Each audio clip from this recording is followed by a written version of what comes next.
All right, hey guys, welcome to another episode of Profound Shifts. In this video, I'm going to talk to you about how to make big decisions quickly with confidence.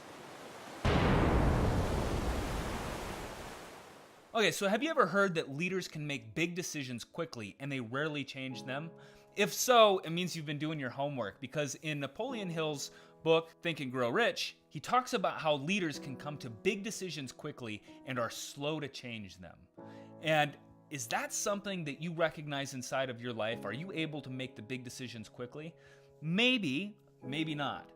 I know that in my life as a young man going through business, I experienced a lot of very large decisions that had to do with business and family and relationships.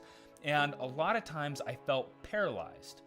I felt like if I chose this thing, negative consequences that I was facing in my future were too large, and I didn't know how to address these issues, how to address making these big decisions, and instead I ended up stuck in stagnation, death, stillness, procrastination. These are all things that we all experience in our life, some to a greater degree than others. So what I did and what I have done is taken my lessons of suffering because of lack of decision making, and I dove in and I started researching the people in this world that have done really big things, and what are some of the guidelines that they use for making the key decisions in their lives. How did they look at that?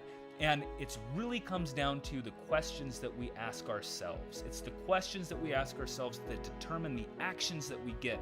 And you're going to hear me say that over and over and over again, because it is such a profound message, is that if you can change the questions that you are asking yourself, you will get different results. So without further waiting, let's just dive right into this. What are some of the things that you can do inside of your life to help yourself make big decisions quickly? All decisions that people make are different. Every single one of them is different, but there are some basic things that you can put into place that will help guide you to making the right decision. One of the biggest things that you can work on to get in front of you before you make a large decision is you have to know where you're going. You need to know exactly what you're trying to create in your life before you can make the big decisions, because when you're facing a big decision, when it's right there in front of you, and you have option A and option B, but you don't know what you want the future to look like with option A or option B, how are you going to choose? You don't know what you want. You don't know if option A is going to give you what you want, and you don't know if option B is going to give you what you want. So let's just use a personal example for you, is that when I sat down and I said that I wanted to be an entrepreneur, right? Because I've done this before. I've owned businesses. I've made mistakes. I have experienced the pain of being in business. And I didn't want to make those same mistakes again. And I said, what kind of lifestyle do I want? And I said, well, I want one where I'm going to be able to take my family on vacations.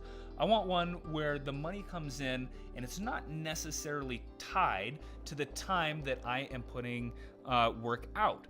So that if I wanted to, I could go on a vacation. I could say, hey guys, it's beautiful. Let's take the boat out to the lake. I don't want to have to sit in an office all day.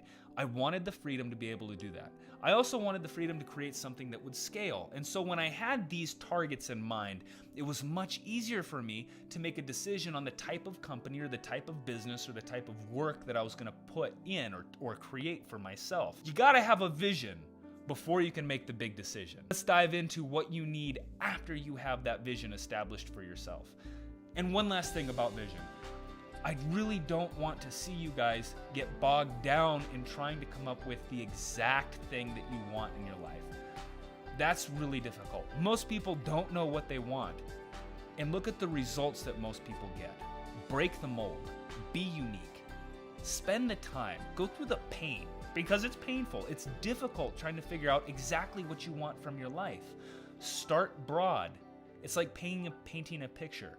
When somebody is painting a picture of beautiful mountain scenery, they don't start by drawing one little tiny flower and a blade of grass. They start by setting the vision. How much of this is going to be sky? How much of this is going to be mountains? How much of this is going to be trees? How much of this is going to be water? How much of it is going to be prairie? Where are the flowers going to be? So you have to start real broad, and then you can start whittling your way down. Even if you just take that broad snapshot and you have that for the rest of your life, That is so much more than what the average person does. You're already ahead of the game if you can do this. Another thing that you need to know before you make a decision is, what are your values? What are you willing to tolerate?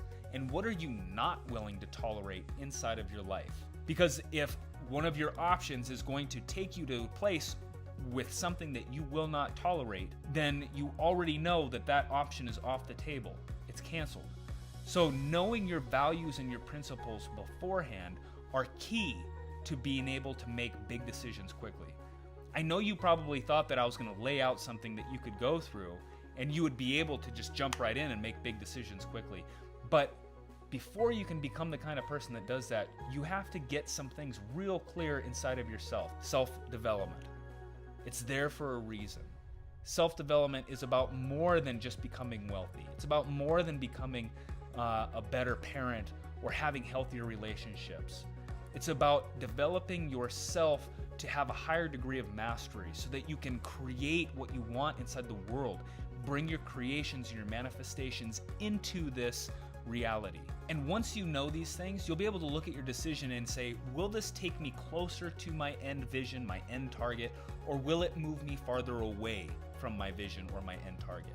That's extremely valuable information. Value of the questions that you are asking. Just how we were saying earlier that questions are really what determine our actions. Well, knowing what kind of questions to ask when you're facing a decision can be tremendously helpful.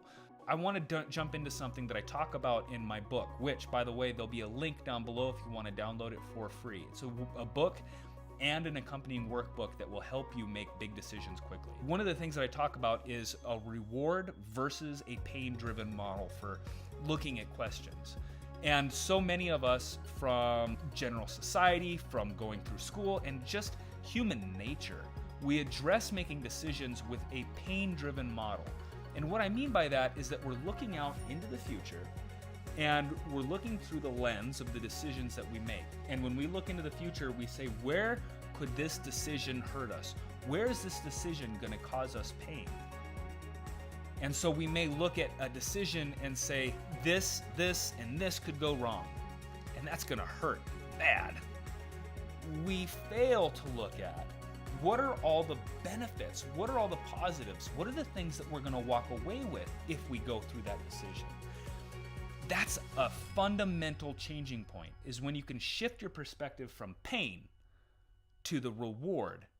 Because even through an error, even through a misjudgment, even through a painful decision, even through painful results, we can get positive rewards. Making the change, making the shift from looking for where there will be pain to instead looking at what benefits will I get from that pain and what rewards are available as well. So accept that there may be negative consequences, but look for the positive consequences that you can gain from the negatives. I hope that makes sense. If not, be sure to download that free ebook that's in the description below. Now, there are also ways that we can ask ourselves questions. And when it comes to making big decisions, understanding the fundamentals of those decisions is extremely important. Asking yourself why questions is almost completely irrelevant and will not help you get to a clear decision. The reason why we don't want to ask why questions, except one. When you ask yourself why question, your brain justifies the response. Let's say you're in a bad relationship and somebody asks you, why are you still in that relationship? Well, your answer is probably going to be, because I love so-and-so. Your brain justifies a response. Even if that relationship is terrible, painful, you know that you would be better on the other side if you made a different decision. You're going to justify it with a why question. On the flip side, and I'll get to the kind of why question that you want to ask. I will answer that. On the flip side, if you ask yourself a what or a how question, now you're making your brain think about the answers that it's going to give you in response to the idea of the relationship. The original question is, why are you in this relationship? Because I love this person. And then you ask yourself, what is it specifically about this relationship that you appreciate? Well, now that you have the words in there, what and specifically, now you have to answer, what is it specifically that you appreciate about this relationship? Well, because I love him is no longer a response that's going to work. You have to think about the specifics of what is it that you do love. And you may kind of look at that and eventually come to the response, there's really nothing in there that defines love. Like, what is love? Now you start asking yourself new questions. And so I know that I just kind of went off on that. The important thing is that you focus on the type of questions that you're asking yourselves that actually force your brain to think about giving you the answers and not just justifications. And like I promised, the one why question that you want to ask is that if you are making a decision to something, asking why is this important over and over again. But it was created by somebody at Toyota, and they asked that question 7 times.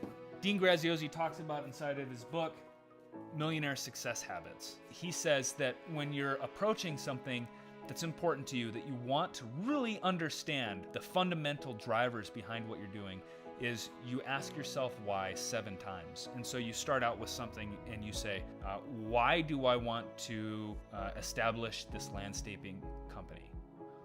And then you may say, well, because I need an income, I need a business. Okay, well, why do you need an income and a business? Because I need to support my family. Why do you need to support your family? Because it's my responsibility as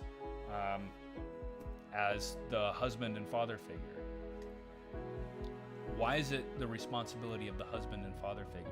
And as you dive further into each why, you get deeper and deeper and deeper into the core fundamental drivers as to why you're going to do this, unlike you've ever done anything before. Sometimes that's really important. So that is about the only time that I recommend using the why question. Hey, look, if you appreciate this video and you're loving the content that I'm bringing you, please hit that subscribe button and the like button. Let me know that you're appreciating what I'm creating for you. And then also, you can continue to get all of the good stuff that I'm going to be pumping out in the near future. Anything and everything that I can find that will help you make those profound shifts in your life to be able to better own your journey is why I do what I do. Okay, so the next step to making a big decision quickly is to learn to trust yourself. One of the most important things that we can do as people is we have to be able to trust ourselves. Look, even a professional baseball player misses 6 out of 10 pitches. And we in life, when we're out there and we're trying to accomplish things and we're making decisions, we're gonna screw up. Most people make 2 out of 3 decisions wrong. The important thing is to know that even when you make a wrong decision, you are capable enough to come back at it from a different perspective and fix the issue and perhaps come out even better than you were before. So you have to know that you are gonna make wrong decisions, and you have to know that that's okay. It's okay to screw up. It's okay to make wrong decisions because you are capable. You are able to recover. And I'm sure that if you look back in your life, you can already see plenty of bad decisions that you made. I know I can. And when you look at those bad decisions, you can say, well, yeah, I recovered. I did it. Maybe you're in the recovery process right now. Maybe it's been a long time since you screwed up. You better get ready because there's probably one coming somewhere in your future. That's okay. And the last step is that when you are making big decisions, make sure that you write out your thought process. Write down your questions, write down your answers. Not only so that you have something that you can go back to, let's say if you make a bad decision, you can go back to and you can look at it and say, well, I guess I was wrong. This is what I was looking at. And this is where the next time I'm facing a similar decision, this is what I should look at. You guys, I can tell you from personal experience, profoundly helpful to be able to go back and look at my thought process during big decision times. Because I can go back and look at it. I have one that specifically comes to mind where I made an extremely difficult and painful decision that led to a very long period of recovery. But I'm capable, and I did it. But I can go back and I can look at that decision and I can see what my focus was on. Where was my focus? What was I really paying attention to? and what was I not paying attention to?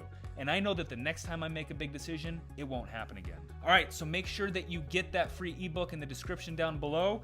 Until next time, guys, leave a comment. Let me know what was your biggest takeaway. And also, please like this video. Let other people know that it's worth watching, and subscribe to my content so you can catch my next videos. Until next time, guys, take care, own your journey.